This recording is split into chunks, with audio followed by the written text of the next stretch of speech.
Hello everyone, and welcome to our mini showcase on blended learning in the K-12 classroom. I wanted to introduce blended learning with some sort of catchy, the 4 steps of blended learning, but here's what I came up with. Here's a 3-part diagram explaining what blended learning is. Part 1, it's instruction that's delivered online. Part 2, it's delivered away from home. So it could be in a school building or in a computer lab, but it's not at home. And part 3, it's curriculum based. There is an instructor and there is assignments, and it follows a path. You might also think of blended learning as where a student learns at least part-time in a school building or somewhere other than home, and part-time online. Now, how does it work for a K-12 educator? Well, an example might be an elementary school teacher who gives students electronic learning tools, things like tablets or Chromebooks, that help students kind of explore digital content.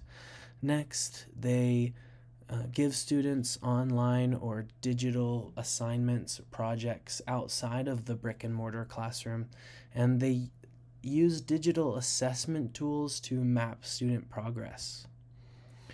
And what are the benefits of doing this? Well, an example might be where one group of elementary school students who received this type of virtual literacy instruction did much better than those in control groups of their peers.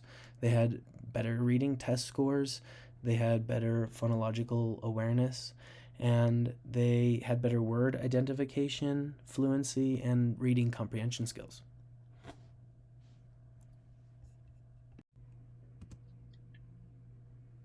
Obviously, all different learning approaches have their strengths, but these are the strengths that blended learning has over a traditional classroom.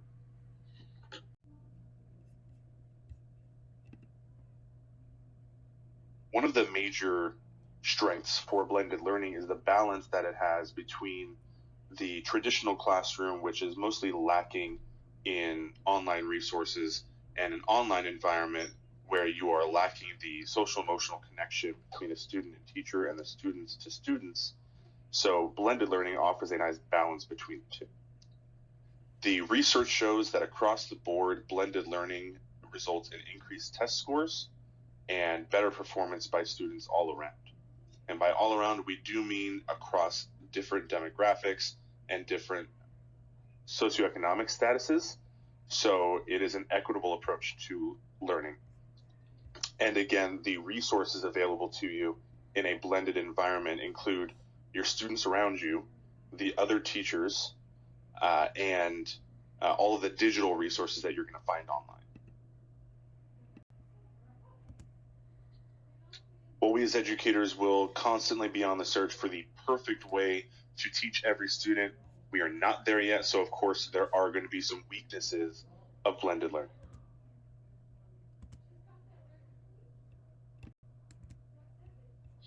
There are 2 major weaknesses to blended learning as an approach to teaching, one of which is shown in this graph of diminishing returns.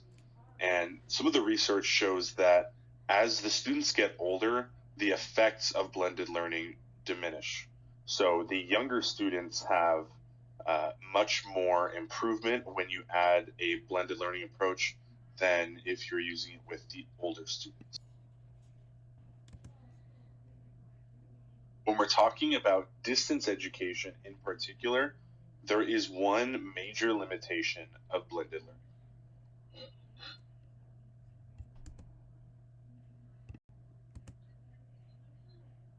The one main limitation of blended learning in distance education comes in the fact that distance education doesn't fit well within the blended learning idea.